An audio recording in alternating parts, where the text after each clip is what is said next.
Pemirsa, kita akan memasuki Habar Nang Panambayan.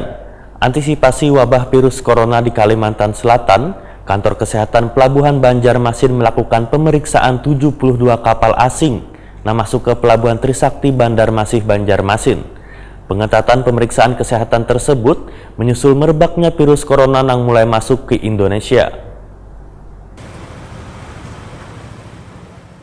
Antisipasi wabah virus corona di Kalimantan Selatan, Kantor Kesehatan Pelabuhan Banjarmasin melakukan pemeriksaan 72 kapal asing yang masuk ke Pelabuhan Trisakti Bandar Masih Banjarmasin. Pemeriksaan meliputi suhu tubuh ABK yang berjumlah sekitar 3.672 orang. Pengetatan pemeriksaan kesehatan tersebut menyusul merebaknya virus corona yang mulai masuk ke Indonesia. Kepala Kantor Kesehatan Pelabuhan Banjarmasin, Ruslan Fajar, Wahitakoni Prima TV, Baisukan Senin 16 Maret 2020, mengakui melakukan pemeriksaan pada suhu tubuh anak buah kapal asing. Hasilnya, seberatan ABK tersebut kondisinya dalam keadaan sehat. Ruslan Fajar menjelaskan seberatan kapal asing yang berasal dari negara terjangkit wabah virus corona diperbolehkan untuk sandar dan menurunkan penumpang. Namun, harus menjalani tes kesehatan terlebih dahulu. Di antaranya wajib melewati 14 hari sampai masa inkubasi virus berakhir, agar dipastikan kereda di antara mereka yang terjangkit virus corona. Jika sudah dipastikan sehat, maka beban ABK tersebut diperbolehkan turun untuk keperluan terbatas seizin imigrasi. KKP Banjarmasin pun, ujar Ruslan Fajar, telah memasang alat thermoscanner di seluruh pintu masuk ke Kalimantan Selatan, baik di bandara maupun pelabuhan laut. Tujuannya untuk mendeteksi suhu tubuh penumpang yang datang guna mencegah masuknya virus corona di Banua.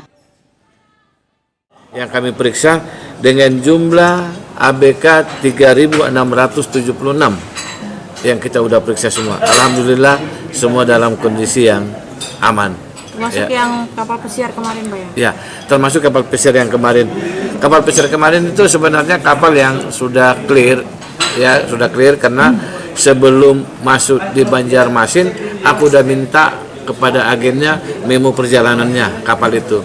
Jadi kapal itu dari Australia itu udah nyinggahi beberapa pelabuhan di Indonesia.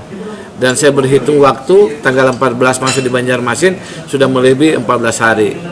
Nah, namun saya mengantisipasi dengan tim saya minta semua kru dan penumpang kapal tetap harus dilakukan pemeriksaan untuk meyakinkan masyarakat bahwa memang benar-benar kapal ini dengan penumpangnya kru tidak ada yang terindikasi.